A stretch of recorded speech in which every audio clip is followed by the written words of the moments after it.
If you're wondering if a yellow top will fit in the factory location on a Polaris General 4-seater, then the answer is yes. The bracket will actually fit back over top as well. That was a chore, and I forgot to put the rubber spacer back on. Oops. But anyways, it had to be spaced on the bottom because the bracket that the factory battery sits in is only 8 inches wide, and these are 9 inches wide. So it actually curves up. It's got a little flange sticking up. So I took a piece of UHMW and built a 1/2-inch spacer for it to sit on top of. But in doing so, this bracket is extremely tight. It can be done, but you're gonna be, using some of your French. But it won't focus down there. But anyways, the bolt is in its factory spot. Everything is bolted in exactly the way it is from factory. So it is in place. I will run my cables now, or at least my cable from here over to my other battery, which is over here, after I run it through a isolator, and I will have power. Well, I've decided to run a double battery in the General, so I take an old piece of 1/2-inch UHMW skid plate, and what I'm going to do is mount the battery right on top of it. Boom. And I am going to run these bolts up from the bottom and then through that. But that's gonna set underneath of the passenger seat down on top of my original skid plate, or not the original, excuse me, it's an aftermarket. Once again, that's 1/2-inch UHMW. As you can clearly see from here. And after looking at things, I thought, well, if I double that up and just run that up from the bottom, then I'm gonna heat that up and pull it up into the bottom of the skid plate and run the bolts down through, and I'll put a nut on top to lock it in place. It should work. I mean, why not? Got her mounted. You can see down in there, I've got a second plate of UHMW, and these bolts for holding down the battery are actually with a T-nut, with a barbed T-nut that I heated up and then ran through the bottom of my skid plate on both spots. I'll clean that up, but hey, a few rock scrapes will clean those off. And then I, of course, nutted it from the top side and pancaked 2 sheets of that. You see, it's, you know, it's a 1/2 inch, so it's 1 inch thick where the battery sits. Should be pretty good to go. And then I got plenty of room up front here, because it's a double post battery, so there's posts on the front of this battery up here in the front. So I'm gonna run all my electrical twin battery connectors. So in other words, what am I thinking? The switch that allows me, that I hook to, will be mounted up here on the terminals up under, and then it'll run up inside of here. And then on these cages, you'll see there's a wire right here. they run up inside the frame of the cage, and they come out right here so I can run my power source, because I'm going to mount everything up on the lid of the interior. I pulled the original stock battery out, and you got a tray, nothing unusual. But on this tray, you can see there's a lip. And on this lip right here, well, not on the lip, but this is a 1/2 inch taller than the bottom of the tray. And so, and it's 8 inches wide. What I did is I took a piece of UHMW, and because it's 1/2 inch thick, I think there's still maybe a little bit of a lip there, not much. And why I did that was because these yellow tops are 9 inches wide, and that's 8 inches wide. I don't think I will have an issue with the battery sliding forward. There's little grooves right here, and the strap that goes over top of this battery will fit within that groove, so I think that'll keep it from sliding. And then the sheer weight of it pulled down will hopefully hold it in place. And so I'm hoping that there'll be no issues. Time will tell. Battery fits in there. I took out the didn't take it out, but removed it, let it hang down the fuse panel, because it hangs right up here like this, and I didn't want to run a risk of smacking it. But the distance here on this box is wider than the ones in the front seat, and it's plenty wide this direction, so you just drop the battery in and twist and get it back into its original spot. So now I have two, I don't know if I have the plate pulled up. Yep, I got two yellow top batteries. That'll be my secondary, this will be my primary, and I will have a isolation block so the batteries won't be connected together. They'll be connected together, they just won't be able to be used together. That battery would be my secondary for all my lighting and all that other stuff, and this will be pretty much for running the machine, starting, and the winch, and a few small accessories that I use while the machine is operating or running. But the isolation box that I got, the isolator that charges that battery, that doesn't allow the charge to come back to this battery, has a little button on it that you can push in case you do run this battery down. You can push the button and use the secondary battery as your primary battery for starting and whatnot, but it's only if you push the button.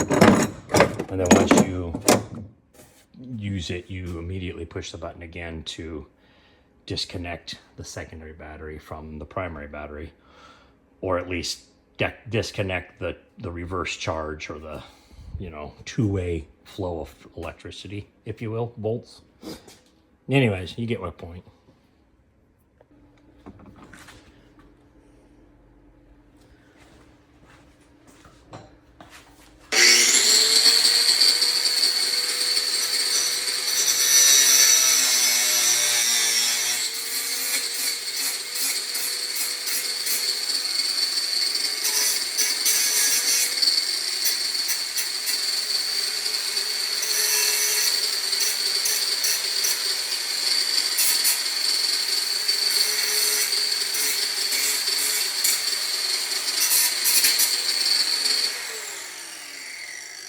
Always wear safety glasses. You should wear gloves as well. I couldn't find mine. Yes, that's no excuse. Or no, that's no excuse. Well, either way, be safe.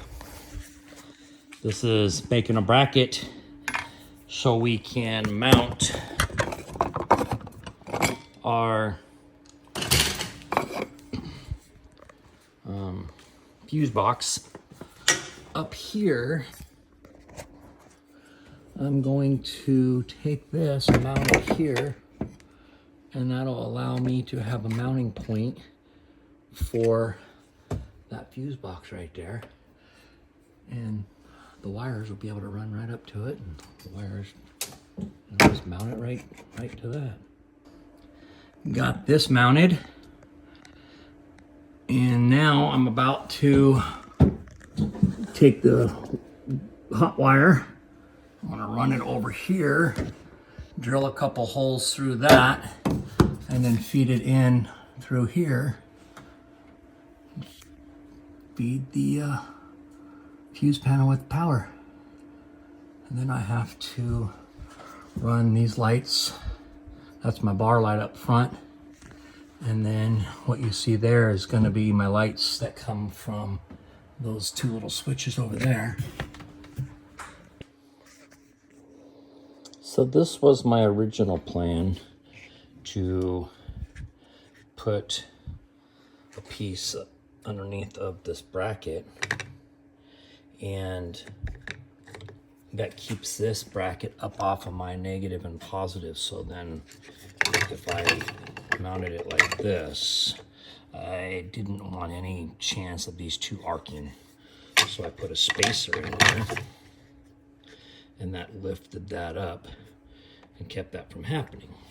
But I have this little breaker switch that came with the fuse panel, and you can't see, but the little control part of that fuse panel, and that's going to mount somewhere. Well, what I've decided is to replace this spacer here with this one, and it sucks that I'm doing this with one hand, because, well, we know that videoing is not worth a damn when you do this. So anyways, I ran a piece of this. I countersunk those into this so as to sit flush. This way, when this sits on top of here, it serves the same exact purpose as the first one that I made, but now I can take this, put this on here like so, and then this is already set up on feet. You see that it's a little bit raised. I can mount this down on this, and I will have a place for my positive to go from, obviously, from here to up to here and over to the battery, and still have my spacer and have a place to mount that. It's easy access because it'll be right here on top of the battery. The battery, of course, will sit in here, and then if there's any issues, all I have to do is remove the seat, pop the cover off, and away I go. So we'll see. Hopefully that works out as good as my mind is telling me it's going to. I've got to put a little spacer underneath here. I want to level this out, but I got some nice gaskets or O-rings. They're actually rubber washers that I think will sit perfect underneath of here. It'll raise this up a little bit to give me a little bit more height, and it'll also give me a little bit of shock absorption. So we'll see. Hopefully it works out as much as, or as good as I think it's gonna. Time will tell. We're getting another step closer. So I got this wired in. Don't have it powered up right yet, but we took my old switches here that were mounted for my old light bar that had a backlight. This was backlit, and then this would be for the light itself. and I eliminated that light and put a different light on the front. And I didn't want to get rid of the switches, so I mounted a interior dome light. Boom. It should work out really nice. And then the other switch on this side is going to go for another light back here, which I'm working on next. Okay, just do a quick little run through. I've got my battery isolator switch mounted up in the firewall here, the kick panel, where the driver's seat would be, steering wheel, so down here. Kick panel, I mounted it sideways because of where I was running the wires from. Came out the top, so I figured that was just nicer. And you're not sitting there reading the voltage all day long. But that'll primary and secondary battery. And then I ran wire down through here and then over to the main battery, or excuse me, the secondary battery, and then around back to the primary battery. It's all just kind of setting in place right now. Nothing is set in stone. It's loosely set in here, I guess, is what I'm trying to say. So these are temporarily set in. I got my lights mounted up here temporarily. Back dome light, front dome light. And for right now, I think that's all I've done. Oh, I got all these wired in, but I haven't got them hooked up to power yet. And then next I'm gonna wire in this. More to come.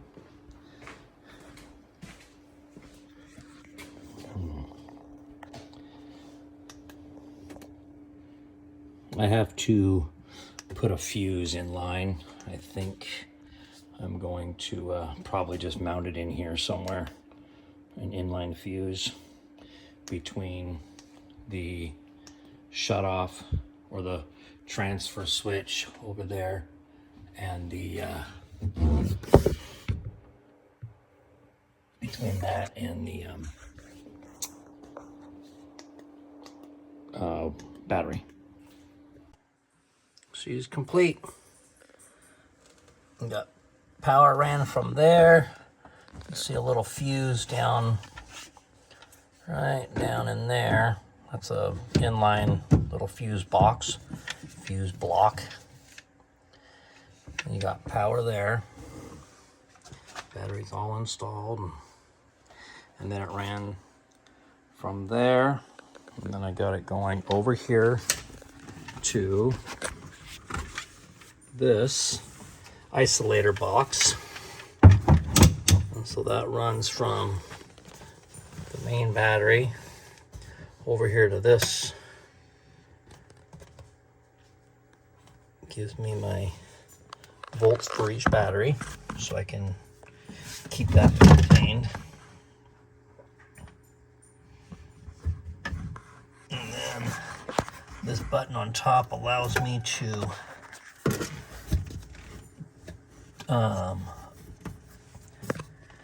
use my secondary battery as my primary battery only if I push this button up here. It allows the volts to run reverse over to the main battery in case I happen to run my main battery dead, leave the key on, or you know, whatever. Just anything that'll run a battery dead. So then it runs from there over to a secondary battery up in the front. I hooked up to, it's a twin post, so I've got it ran up to the front post up there. And you can probably see the wire down underneath of there, yep, right down in there.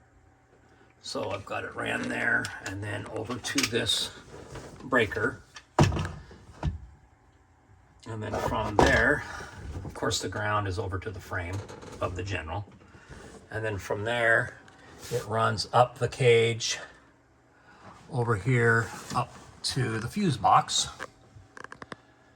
And then it's got like 8 links there I can hook into.